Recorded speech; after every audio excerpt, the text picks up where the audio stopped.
Dámy a páni, pána Belmonda sprevádza pani Tereza Gašparíková.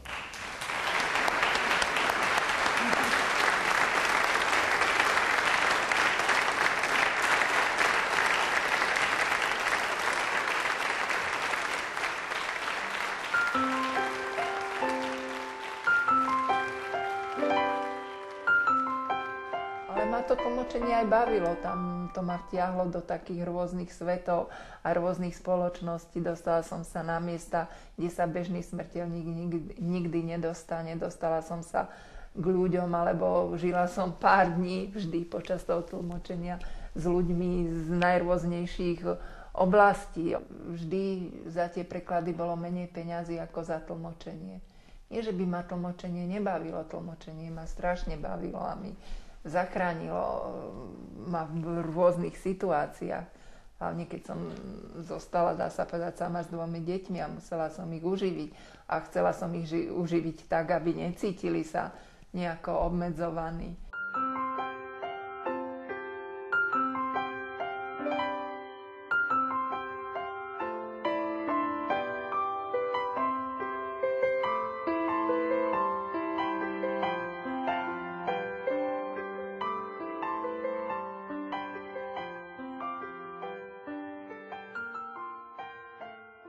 Ja som proste si bola istá, ja som s ňou hodiny cvičila a potom chodila.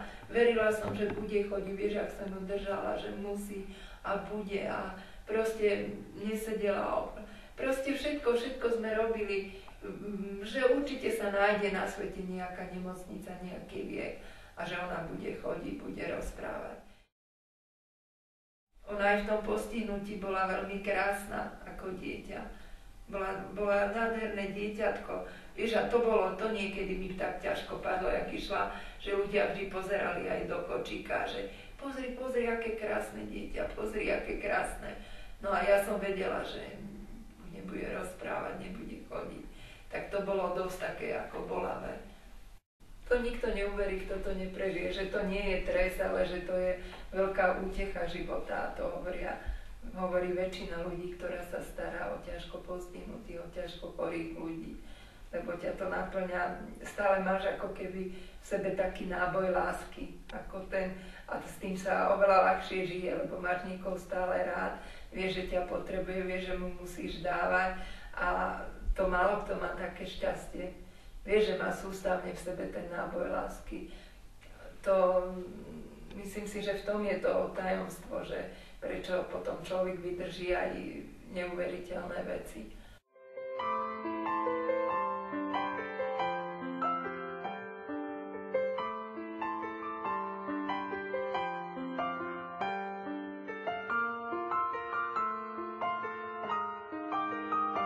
V septembri som bola v tom hroznom stave, že mi diagnostikovali rakovinu a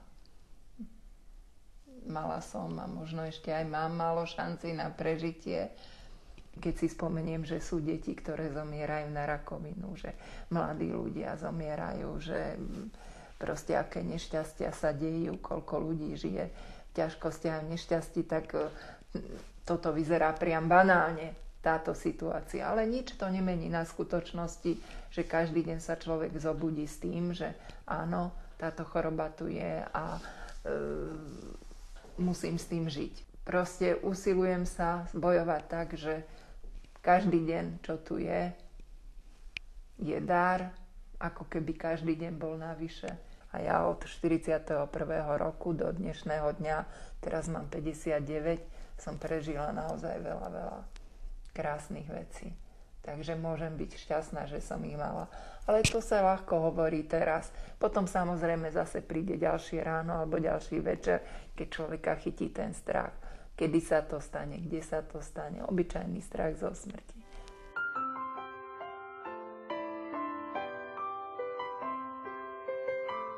Také veci, ktoré by ma ešte pred pol rokom priniesli do vývrtky, že by som bola celá bez seba a sa rozčulovala, tak zistím, ale veď o nič nejde, veď to je smiešné. Také smiešné sa mi zdajú. Hlavne rozčulovanie, hnev, zlosť. Proste mám pocit, že ich pociťujem oveľa menej Zrazu ako si hovorím, že však a prečo nie? To tak je, on je iný, ten je iný. Taký nejaký väčší pokoj vnútorný mi priniesla tá choroba zároveň.